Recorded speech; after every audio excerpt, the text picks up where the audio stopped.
Hello दोस्तों, कैसे हैं आप सभी। आज की इस वीडियो में हमारे पास है यूपी बोर्ड के ये इंपॉर्टेंट क्वेश्चन जो कि आज मैं बताऊंगा आपको रस कैसे लिखना है। रस आपको बोर्ड एग्जाम में कैसे लिखे कि पूरा नंबर आपको मिल जाए। यहाँ पे जितने भी नंबर का है 2 नंबर का, या आपके काव्य सौंदर्य के तत्व में आप रस छंद अलंकार भी कैसे लिखेंगे, ये सब आज की वीडियो में आपको पता चलने वाला है। तो वीडियो बहुत ज़्यादा इंपॉर्टेंट है, वीडियो को फुल वॉच करना, बिल्कुल भी स्किप मत करना। चलिए शुरू करते हैं आज का ये वीडियो और समझते हैं इसे स्टेप बाय स्टेप।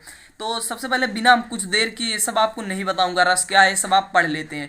पूछा जो जाता है वही सीधे बात करेंगे श्रृंगार रस पे। तो श्रृंगार रस क्या है, सबसे पहले आपको पूछ लिया श्रृंगार रस की परिभाषा देते हुए इसका उदाहरण दीजिए। तो आपको सबसे पहले क्या करना है, एक अच्छे स्केच से श्रृंगार रस हेडिंग डालनी है। फिर उसके बाद हेडिंग डालने के बाद आपको उसकी परिभाषा लिख देनी है। जैसे मैंने लिखा, नायक और नायिका के मन में संस्कार रूप से स्थित रति या प्रेम जब रस की अवस्था को पहुंचकर आस्वादन की योग हो जाता है तो वह श्रृंगार रस कहलाता है। यह आप परिभाषा आसान भी ढूंढ सकते हैं। नायक नायिका के मन में संस्कार रूप से स्थित रति या प्रेम को ही श्रृंगार रस कहा जाता है।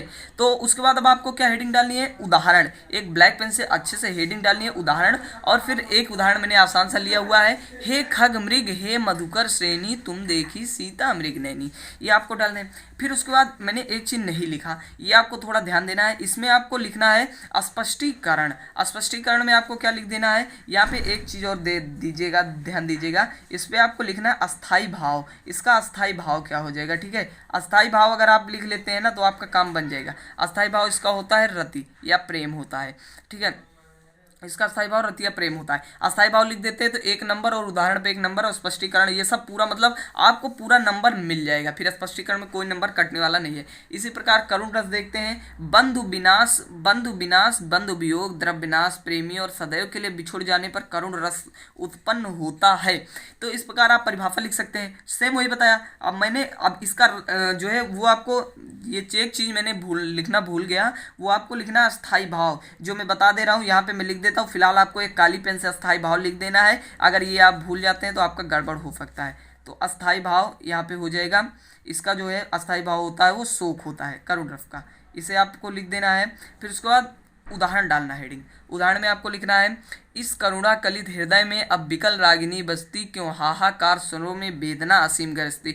ये आंसू जयशंकर प्रसाद जी से लिया गया है। जयशंकर प्रसाद जी द्वारा जो आंसू लिखित है उसमें से लिया गया है। और ये आप रट लेते हैं ना, क्योंकि अगर सेम उदाहरण सबका आता है तो क्या होता है कि एग्जामिनर को बार बार एक ही उदाहरण देखने में अच्छा नहीं लगता, तो नंबर काट देता है। लेकिन अगर आप कोई नया उदाहरण जो कोई ना लिखता हो वो आप ढूंढ के लाते हैं ना, तो उस पर एग्जामिनर को थोड़ा ये कविता देखने पढ़ने में भी अच्छी लगती है, तो इसको देख के वो आपको नंबर अच्छा दे देगा। तो आप कुछ सबसे अलग उदाहरण लिखने की कोशिश कीजिएगा। अगर अलग उदाहरण सबसे लिखते हैं तो पूरा नंबर मिलेगा। अब आगे देखते हैं इसके क्या है।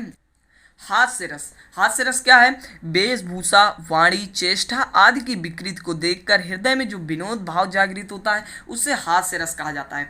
अब इसका हास्य रस, इसका भी आपको अस्थाई भाव लिख देना है। साहब या अस्थाई भाव भूल जाएंगे, ये मैंने आपको इसलिए बताया क्योंकि आप अगर यहाँ पे मैं लिखता हूँ तो आपको याद रहेगा। इसका अस्थाई भाव हास होता है, अगर वैसे लिख देता तो आप भूल भी सकते थे। तो अब इसके बाद यहाँ पे उदाहरण लिखना है। उदाहरण पे देखिए, ये उदाहरण भी आपको कोई नहीं लिखे मिलेगा। शीश पर गंगा हंसे भुजन भुजंगा हंसे, हास ही को गंगा भयो नंगा के विवाह में। तो इस प्रकार अगर आप अलग उदाहरण लिखेंगे तो आपको पूरा नंबर मिलेगा। और स्पष्टीकरण जरूर लिखिएगा तो स्पष्टीकरण हो जाएगा। अब अगला यहाँ पे आपको सबको अधिकतर आप देखेंगे नाना वाहन, नाना वैसा वाला लिखेंगे, या तो फिर जो है वो ऋषि वाला लिखेंगे कि वो नारी दुखारे जो वाला है उसको आप लिखते हैं।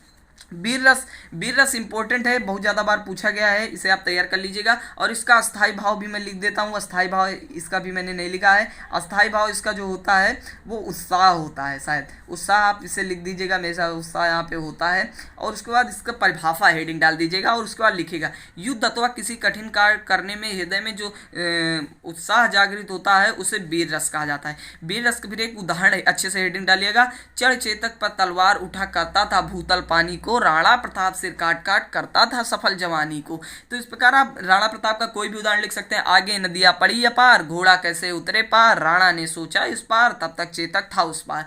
तो इस प्रकार आप लिख सकते हैं। अब यहाँ पे एक रस और बचा है जो आप देख लीजिए, यहाँ पे इसका नाम है शांत रस। शांत रस आप लिख दीजिएगा, ये कभी कभी पूछ लेता है। शांत रस का यहाँ पे अस्थाई भाव एक आपको देख लेना, इसका कंफर्म नहीं पता है।